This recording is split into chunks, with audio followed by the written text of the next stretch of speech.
हाँ जी गाइस, स्वागत है आपका आप ही के चैनल साइंस बाय कनी शर्मा में। और मैं हूं आपका बायोलॉजी टीचर कनी शर्मा। बच्चों, हमारा चैप्टर नंबर 5 चल रहा है और उसका ये लेक्चर नंबर 11 है। ठीक है, इसके अंदर हम क्या डिस्कस करने वाले हैं। सबसे पहली बात बच्चों, टॉपिक का नाम लिख लीजिए, semi technical description. Semi technical description of A flowering plant. Of a flowering plant. बच्चों, एक फ्लावरिंग प्लांट को हमने क्या करना है, डिस्क्राइब करना है। तो उसके लिए एक सेमी टेक्निकल डिस्क्रिप्शन लिखी जाती है। अब मैं आपको बताता हूँ कि एक्चुअल में है क्या। देखिए, कोई भी फ्लावरिंग प्लांट हो उसके बारे में हम बहुत ज़्यादा डिटेल में पैराग्राफ बना के लिखें, उससे अच्छा होता है कि एक थोड़ा से कम अमाउंट के अंदर सारी इंफॉर्मेशन दे दी जाए। उसी को ही बोलते हैं सेमी टेक्निकल डिस्क्रिप्शन, यानी कि कम से कम लिखना पड़े और इंफॉर्मेशन हमें ज़्यादा से ज़्यादा मिल सके। ठीक है, ये चीज़ थी। तो जो भी डिस्क्रिप्शन दी जाती है बच्चों, वो किस वे में दी जाती है। एक तो वो जो डिस्क्रिप्शन है वो ब्रीफ होनी चाहिए, एक डिस्क्रिप्शन सिंपल होनी चाहिए, और दूसरी चीज़ साइंटिफिक लैंग्वेज के अंदर होनी चाहिए। साइंटिफिक लैंग्वेज के अंदर होनी जरूरी है। डिस्क्रिप्शन का मतलब तो समझ रहे हैं ना, किसी भी चीज को डिस्क्राइब करना होता है डिस्क्रिप्शन। ठीक है, तो semi technical description of a flowering plant में हमें क्या करना है, एक फ्लावरिंग प्लांट को डिस्क्राइब करना है, यानी उसकी डिस्क्रिप्शन देनी है, उसके बारे में हमने बताना है। तो हम किस किस बात का ध्यान रखेंगे कि जो हमारा डिस्क्रिप्शन है वो एक तो ब्रीफ, छोटा सा होना चाहिए, एक सिंपल होना चाहिए, और उसमें कौन सी लैंग्वेज यूज करनी है, साइंटिफिक लैंग्वेज यूज करनी है। ठीक है बच्चों, ये बात आ गई समझ में आपके। चलिए, तो इसके बाद होता क्या है, इसके बाद होता है कि हमें स्टार्ट कहाँ से करना है। तो बच्चों, सबसे पहले जो प्लांट जिसकी भी बारे में आप बात करने जा रहे हो, सबसे पहले उसकी हैबिट के बारे में बताया जाता है।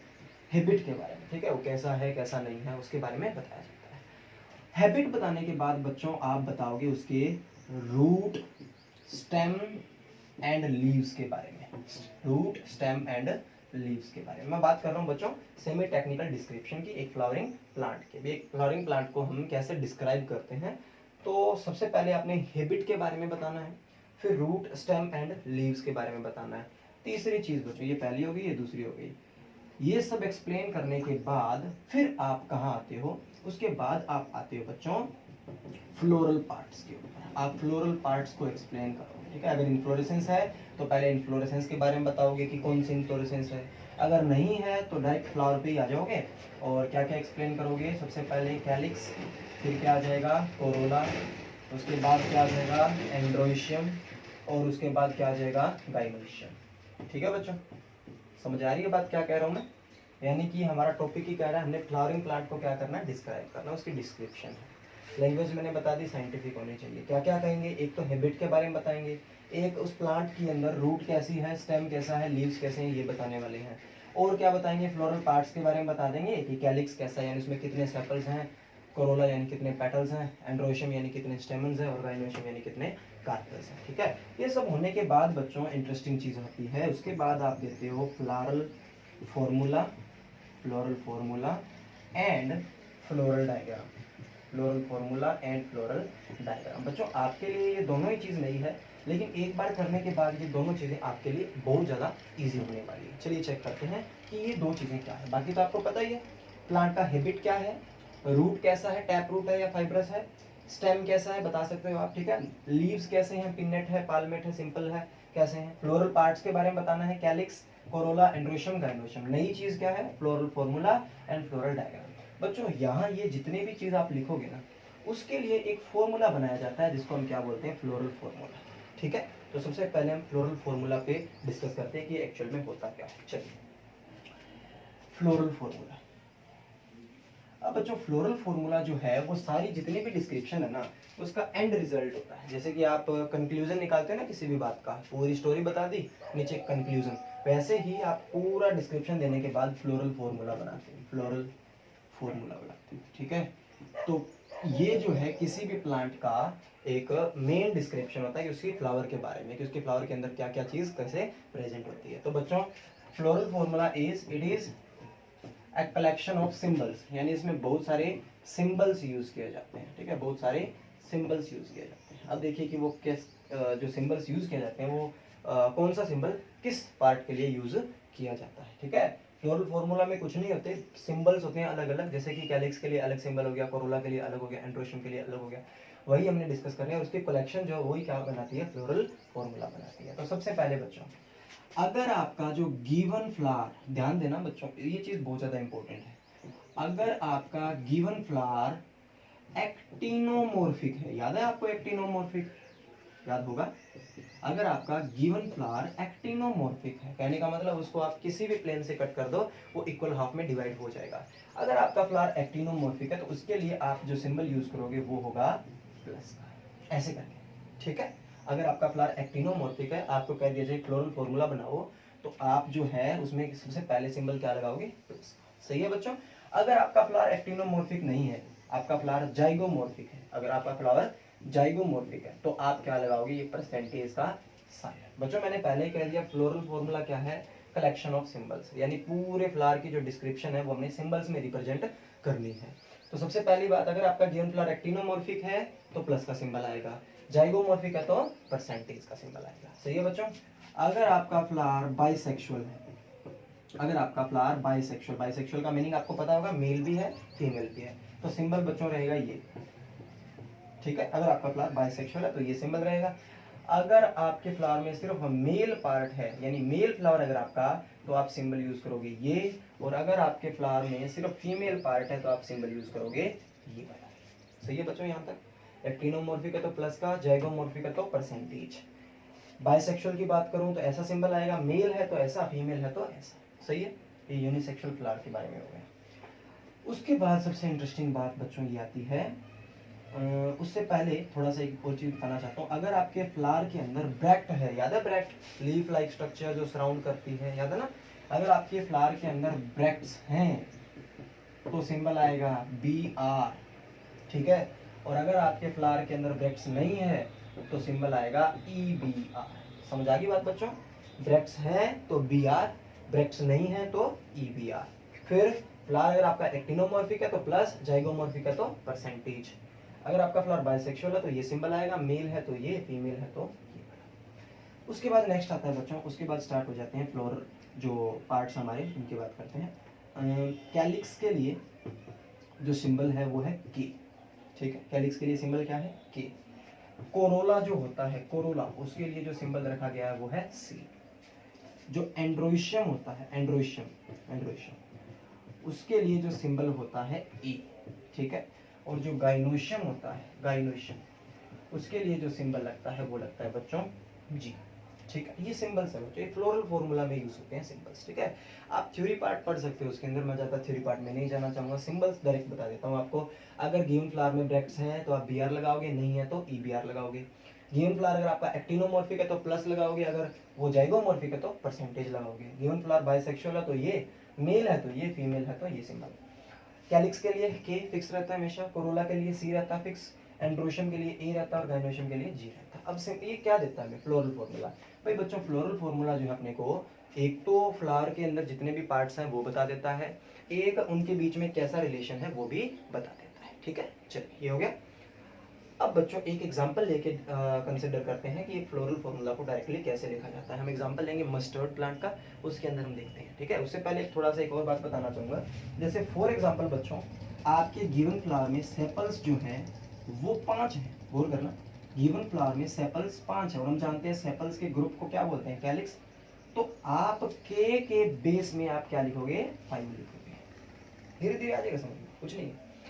अगर आपके फ्लावर में सेपल 5 हैं तो आप कैलिक्स यानी के सिंबल, जो सिंबल आपका कैलिक्स है उसके बटे में क्या लिखोगे या बेस में क्या लिखोगे, 5।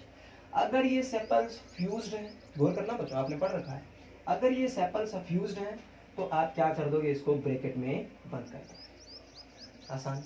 अगर फ्यूज नहीं है तो ब्रैकेट नहीं लगाओगे, और अगर ये आपस में फ्यूज्ड है सेपल्स तो आप क्या करोगे, इसको ब्रैकेट में बंद कर दोगे। यही हाल कोरोला के साथ होगा। अगर कोरोला जो है, गौर करना, अगर कोरोला में मतलब पेटल्स भी आपके फ्लावर के अंदर 5 हैं और वो फ्यूज्ड हैं तो आप क्या करोगे, कोरोला का जो सी है उसके फिर बेस में 5 लिख के और इसे ब्रैकेट लगा दोगे। यानी ब्रैकेट का मीनिंग है बच्चों कि वो जो चीजें हैं जिसके लिए भी आप बात कर रहे हो वो आपस में क्या है, फ्यूज्ड है। सही है बच्चों, कोई दिक्कत। अच्छा कई बार ये भी होता है, आपको याद होगा मैंने आपको बताया था कि कई बार स्टेमन्स जो है ना वो अटैच होते हैं किसके साथ, कोरोला यानी पेटल्स के साथ, बताया था ना मैंने। उस केस में स्टेमन्स को क्या बोला जाता है, एपीपेटलस। यानी कई बार जो स्टेमन्स हैं वो कोरोला के साथ अटैच होते हैं, तो उस केस में ना क्या करते हैं मैं बता देता हूँ। जैसे कि आप फ्लोरल फॉर्मूला लिखोगे, एक लाइन का होगा, तो उसमें जैसे ही कोरोला आएगा और जैसे ही एंड्रोशियम आएगा, इन दोनों के बीच में ऐसे एक लाइन सी लगा देते हैं। इसका मीनिंग क्या हुआ कि जो स्टेमन्स हैं वो कोरोला के साथ क्या है, अटैच है। ये याद रखना बच्चों। लास्ट में मैंने दो बातें बताई आपको, वो याद रखना। एक तो फ्यूजन वाली बात, अगर फ्यूज्ड है आपके फ्लोरल पार्ट्स तो ब्रैकेट लगाओगे, और अगर फ्यूज्ड नहीं है तो सीधा ही छोड़ दोगे। अगर आपके दो वर्ल जैसे कि एंड्रोशियम यानी स्टेमन्स होते हैं, वो स्टेमन्स अटैच हैं कोरोला के साथ, तो आप ऐसे लाइन से लगा दोगे कोरोला और एंड्रोशियम को अटैच करते हुए। सही है। एक एग्जांपल लेके समझते हैं बच्चों इसको। मस्टर्ड प्लांट की बात करते हैं। मस्टर्ड प्लांट, इससे पहले शायद मैं आपको एक फ्लोरल डायग्राम के बारे में भी बता देता हूँ। चलिए, फ्लोरल डायग्राम क्या होता है। फ्लोरल डायग्राम एक्चुअल में जो फ्लोरल फॉर्मूला है उसी का ही डायग्रामेटिक रिप्रेजेंटेशन होता है। ठीक है, फ्लोरल डायग्राम। पहले इसको समझ लीजिए बच्चों, फ्लोरल डायग्राम क्या होता है, फिर हम एक एग्जांपल लेते हैं। फ्लोरल डायग्राम, सही, फ्लोरल डायग्राम। ये एक्चुअल में बच्चों डायग्रामेटिक क्या होता है, ये डायग्रामेटिक रिप्रेजेंटेशन होता है। ठीक है, डायग्रामेटिक रिप्रेजेंटेशन होता है किसी भी फ्लावर का। It is the diagrammatic representation of a flower. बच्चों ये डेफिनेशन नहीं है, मैं वैसे ही आपको समझाने के लिए बता रहा हूँ। ठीक है, वैसे डेफिनेशन आपको बुक में मिल जाएगी। तो फ्लोरल डायग्राम क्या है, डायग्रामेटिक रिप्रेजेंटेशन है किसी भी एक फ्लावर का। जो फ्लोरल फॉर्मूला होता है उसी से ही आप डिपिक्ट कर सकते हो फ्लोरल डायग्राम। कुछ नहीं होता बच्चों इसके अंदर। इसमें क्या होता है देखना, अलग अलग वर्ल्स के अंदर आप जो है, पहली बात तो ये हमें किस चीज़ की इंफॉर्मेशन देता है, एक तो कि नंबर ऑफ फ्लोरल पार्ट्स कितने हैं, उनकी अरेंजमेंट कैसी है, और सबसे इंपॉर्टेंट उनके बीच में कैसा रिलेशन है। ठीक है बच्चों, तो फ्लोरल डायग्राम की बात हो गई। It is the diagrammatic representation of a flower. होता क्या खास इसमें, ये एक तो नंबर ऑफ फ्लोरल पार्ट्स के बारे में बताता है, एक उनके बीच में अरेंजमेंट कैसी है वो बताता है। एग्जाम्पल से समझ में आएगा बच्चों, करें। चलिए, तो पहले एक फ्लोरल फॉर्मूला का एग्जाम्पल देख लीजिए, उसके बाद जो है वो हम फ्लोरल डायग्राम का एग्जाम्पल साथ के साथ देख लेंगे। एक मस्टर्ड प्लांट का एग्जाम्पल लेते हैं बच्चों। मस्टर्ड प्लांट जो होता है उसका जो फ्लोरल फॉर्मूला होता है वो कुछ ऐसे लिखा जाता है, गौर करना।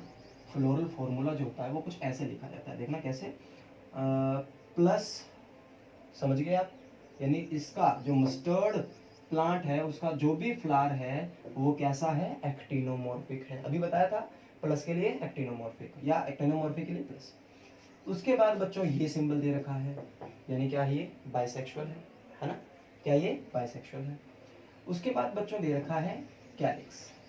अब कैलिक्स के लिए सिंबल के यूज करते हैं, के यूज करते हैं ना। कैलिक्स के लिए लिखा क्या हुआ बच्चों, 2+2 लिखा हुआ है। अब ध्यान से इसको समझिए। कैलिक्स मतलब नंबर ऑफ सेपल्स।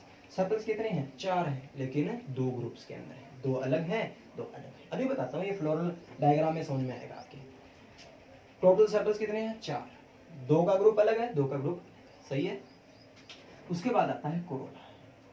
कोरोला कितने हैं, 4। देखो मैंने कहीं ब्रैकेट नहीं लगाया, ब्रैकेट नहीं लगाया मतलब फ्री है, ठीक है। एंड्रोशियम 2+4, यहाँ पे भी ब्रैकेट नहीं है, यहाँ पे भी ब्रैकेट नहीं है, यानी फ्री। 2+4 क्यों लिखा, देखिए टोटल स्टेमन कितने, 6। एक तो 2 के ग्रुप में प्रेजेंट है, एक 4 के ग्रुप में प्रेजेंट है। अच्छा, गाइनोशियम, गाइनोशियम कितने बच्चों, 2 है, ऐसे फ्यूज्ड भी है। अच्छा, सिंबल में आपको मैं बताना भूल गया होगा। देखिए अगर आपके जी के नीचे ऐसे लगा रखा है ना डंडी, तो इसका मतलब आपकी ओवेरी जो है वो सुपीरियर है। अगर जी के ऊपर ऐसे लगती है डंडी, इसका मतलब ओवेरी क्या है, इंफीरियर है। सही है बच्चों, यहाँ तक कोई दिक्कत नहीं, कोई दिक्कत नहीं है ना। अगर आपकी ओवेरी सुपीरियर है तो जी के नीचे आएगी डंडी, ओवेरी इंफीरियर है तो जी के ऊपर डंडी आएगी। सही है, यहाँ तक कोई दिक्कत नहीं। तो ये था बच्चों फ्लोरल फॉर्मूला किसका, एक मस्टर्ड प्लांट का। समझ में आ रहा है आपको, एक्टिनोमॉर्फिक, बाइसेक्सुअल, कैलिक्स, 4 सेपल्स हैं, 2 के ग्रुप में प्रेजेंट है, यानी 1 2 है, 1 2 2 4। कोरोला कितने हैं, 4 फ्यूज में। एंड्रोशियम 6, यानी स्टेमन्स कितने हैं, 6 हैं। 1 2 के ग्रुप में प्रेजेंट है, 2 स्टेमन अलग है, 4 स्टेमन अलग है, 2 ग्रुप्स हैं, ठीक है। गाइनोशियम कितने हैं, 2, और ये फ्यूज्ड है, यानी कार्पल कितने हैं, 2 है, और दोनों के दोनों फ्यूज्ड है। नीचे डंडी लगी हुई है, इसका मतलब ओवेरी क्या है, सुपीरियर। फ्लोरल फॉर्मूला को देख लो बच्चों अच्छे से। हाँ जी, हो चुका है। अब जल्दी जल्दी फ्लोरल डायग्राम भी देख लेते हैं। देखिए फ्लोरल जो डायग्राम होता है बच्चों वो इसी से ही बनाया जाता है। फ्लोरल डायग्राम फ्लोरल फॉर्मूला से ही बनाया जाता है। अब देखिए कैसे बनाया जाता है। फ्लोरल डायग्राम की सबसे पहली बात खासियत होती है बच्चों, ये एक डॉट। इस डॉट का मतलब होता है बच्चों वो ट्विग कह लो या वो मदर एक्सिस कह लो जिस पे फ्लावर जो है उगा हुआ है। जैसे ये एक्सिस है, इस पे ऐसे फ्लावर उगा हुआ है, तो ये जो डॉट है ना, ये इस टहनी, इस ब्रांच के बारे में हमें बताएगी। ये ब्रांच होगी ऐसे और इधर फ्लावर उगा हुआ है। फ्लावर की डिस्क्रिप्शन नीचे लिखेंगे, ये उस टहनी की बात होगी। अब इधर देखिए बच्चों, ये हम शो नहीं कर सकते। एस के बारे में तो पता चल जाएगा, अगर स्टेमन्स और कार्पल्स दोनों हैं तो पता चल जाएगा आपको, अदरवाइज हम शो नहीं कर सकते। वैसे इसमें बात करते हैं यहाँ से, सबसे पहले बात होती है कैलिक्स।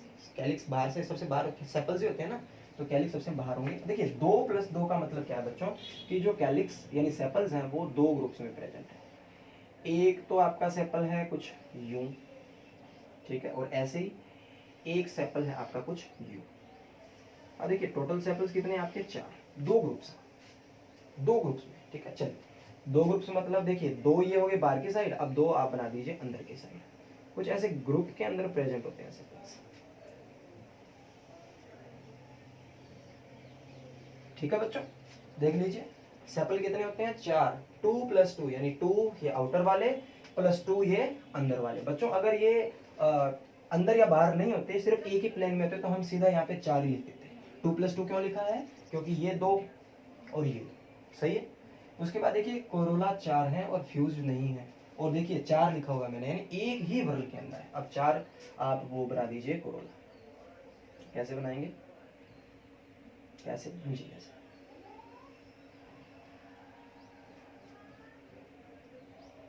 ठीक, ऐसे धीरे धीरे बच्चों सीख जाओगे आप, इजी है कुछ भी नहीं। वर्ल देखिए, वर्ल एक ही होना चाहिए, अलग अलग ग्रुप नहीं बनने चाहिए, ठीक है, और सेम साइज होना चाहिए। हाँ जी, तो ये सेपल्स है मेरे 4, 2 के ग्रुप में है, 2 ये बाहर है, 2 ये अंदर है। अंदर का मतलब बच्चों समझ रहे हो ना, ऐसे 2 ऐसे हैं और 2 थोड़ा सा अंदर की तरफ, ठीक है। ये कोरोला 4 है। और देखिए एंड्रोशियम 2+4, 2+4 का मतलब बच्चों 2 ग्रुप्स में प्रेजेंट है, एक ग्रुप में 2 है, दूसरे ग्रुप में 4। अब देखिए अच्छा एंड्रोशियम यानी स्टेमन्स, तो स्टेमन्स को यहाँ रिप्रेजेंट, स्टेमन्स को रिप्रेजेंट कैसे किया जाता है, एंथर के रूप में किया जाता है। देखिए कुछ ऐसे दिखाया जाता है, ये 2 स्टेमन जो हैं वो इधर हैं, और ये जो 4 स्टेमन है वो थोड़े से अंदर की तरफ है बच्चों, ठीक है।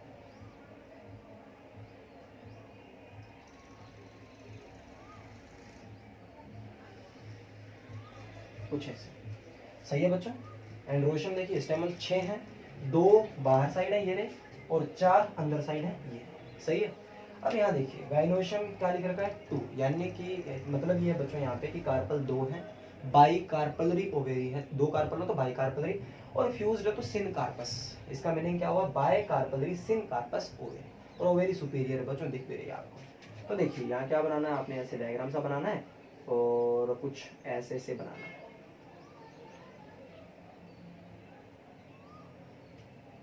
ठीक है बच्चों, कोई दिक्कत नहीं इसमें। ये रिप्रेजेंट करती है हमारे बाई कार्पलरी ओवेरी का। ये डायग्राम है बच्चों फ्लोरल डायग्राम मस्टर्ड प्लांट का, ये फ्लोरल फॉर्मूला था, ये फ्लोरल डायग्राम था, कुछ दिक्कत नहीं है इसमें। आप अच्छे से इसको पढ़ना, इसको भी अच्छे से बना के देखना। हम 2 फैमिलीज पढ़ेंगे, उसमें आपकी और ज़्यादा प्रैक्टिस हो जाएगी, ठीक है। तो ये था, इसी का ही रिप्रेजेंटेशन था, ठीक है। इसको अच्छे से, ये दोनों चीज़ें आप अच्छे से बनाएंगे, दोनों की डेफिनेशन आप नेट से जरूर ढूंढ के लिखेंगे, what is floral formula, what is floral diagram, और ये मस्टर्ड का एग्जाम्पल लेंगे, ठीक है बच्चों। पढ़ते रहिए अच्छे से, ऐसे ही हम कोशिश करेंगे धीरे धीरे जल्दी जल्दी वीडियोस डालने की। सिलेबस रिडक्शन वाला जो पोर्शन है वो कट के करके, और उसके बाद जो हमारे सिलेबस में उसको अच्छे ढंग से पढ़ेंगे, ठीक है बच्चों। अच्छा एक तो नंबर 1 चीज़ बात बच्चों की, अभी आप ना चैनल को सब्सक्राइब अभी तक आपने नहीं किया है।